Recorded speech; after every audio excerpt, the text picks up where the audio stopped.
It's a water-cooled TIG torch, and as in most cases, once you flex enough, eventually you'll end up with a leak somewhere in here.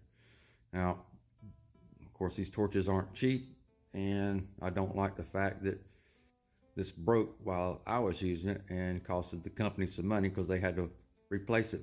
I know there's got to be a way to fix it. So what I'm trying to do is track down where it's leaking, and I'm going to try to solder that and see if I can get this fixed somehow. So anybody else that may have this, if you try to take this cover off, you know it's a pain in the butt. I don't know how they do it. Maybe they twist all the copper here's in a twist, and maybe they put it in injection molding or something. It's a little bit of a pain in the butt that can be done. If you like these flex head torches like I do, you can take it apart and try to get as much of that stuff as you can, because when you go to heat up, I got a little bit left down in that corner right there, which is probably going to have to just stay there, and I'll have to clean up just a little bit more. My air, but I tested this a while ago, and when I turned my air pressure down to like 20 pounds to put it in right there, and I noticed something come out right here. So what I'm going to do is I'm going to take some water and mix food color in it so I can see the color of it when it comes out. I think it's going to be down in here, and if it is, that means I'm going to have to kind of unravel this a little bit to try to get to it. But worst case scenario, I break it, can't fix it. It's already broke. We're not using it anyway. So it's either just trash it or try to fix it. And I'm kind of anal about it, and I like to try to fix things like this because they're not cheap. See where it came out? I got untwisted. Perfect? No. Will it work? Don't know. You never know unless you try it. Some people just don't have the money to even buy or even consider buying a water-cooled TIG torch, but they may have the know-how on how to fix stuff. But this could be an easy way. Checking weld shops around town and stuff. Whenever they have a torch fail, they'll give you a call and give you the torch. On the truth, fellas. Get me a little bit of food color in here.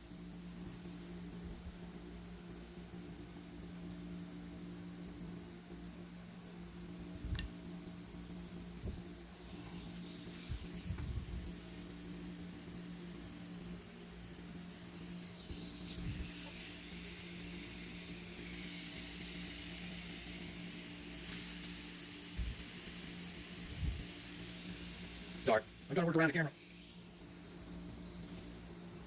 I don't see any food color. Got to close them out while I go. Blue in here, came out there. I got blue lips now. I try to take care of their tools as much as I can. Their tools, in order for me to have a job, I need the tools that they supply.